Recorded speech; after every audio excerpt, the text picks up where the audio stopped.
Most people think you have to have money to make money in property development.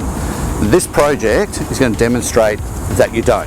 But what you do need is to know how to make it happen. So this project first came about when a real estate agent came to us and said, we know you guys specialise in this type of development, but we want to know whether you can find our client, their client, a home. And we absolutely committed to doing that. And that client needed a new facility for their manufacturing process. And what we had to do is find them a home. So when we started, this land was covered with goats.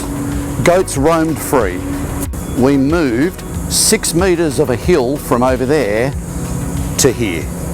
With the land subdivision we created, it was a 65 hectare area, from over here to over there, way back behind me to well in front of me. What we didn't want to do is spend a huge amount of money on acquiring a parcel of land and then developing a building for them.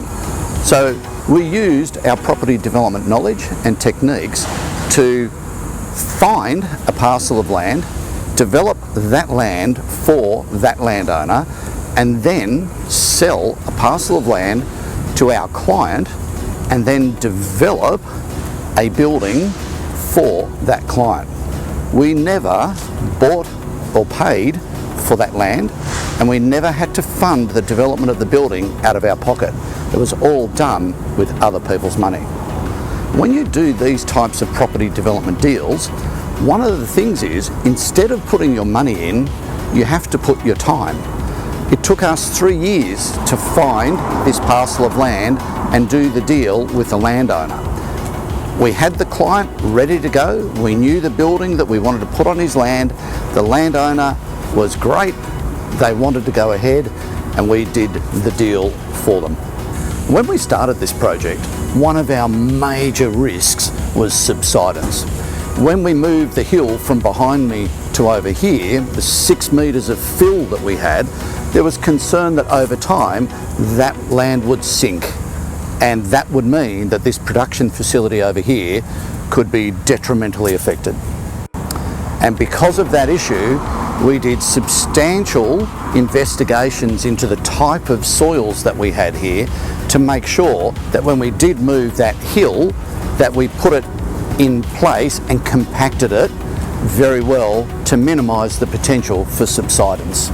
Our client wanted a purpose-built facility specifically designed for their manufacturing process, and they had very exacting tolerances relating to subsidence because their plant and equipment could only vary by 1.2 millimetres, and that is very hard to achieve when you are doing large-scale earthworks. So probably the key takeaway for people who are looking to be a property developer, you don't have to start with these massive industrial developments.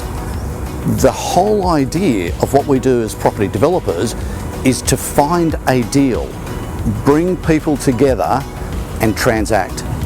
In this way, we are able to develop property without having the money necessary or the capital that's required to do large-scale projects. So when you bring it back down, you can do these type of projects or smaller scale projects without having all of the capital. That's the key. If you really want to be a property developer, you can do it. All you have to do is understand the process that we have as a developer and use your development expertise. So one of the things about property development is that once you know how, you can apply that knowledge to any scope of any project. This project here, although it is a large-scale industrial development, the whole ideology of that can be applied to a small-scale townhouse development or even duplexes. So as a property developer, one of the things that we do is identify risks for our project. When we identify those risks, we come up with strategies to minimise the potential for them to happen. And that is what we do as a property developer. The moral of this story is that anyone can be a property developer. You don't have to have big swathes of cash.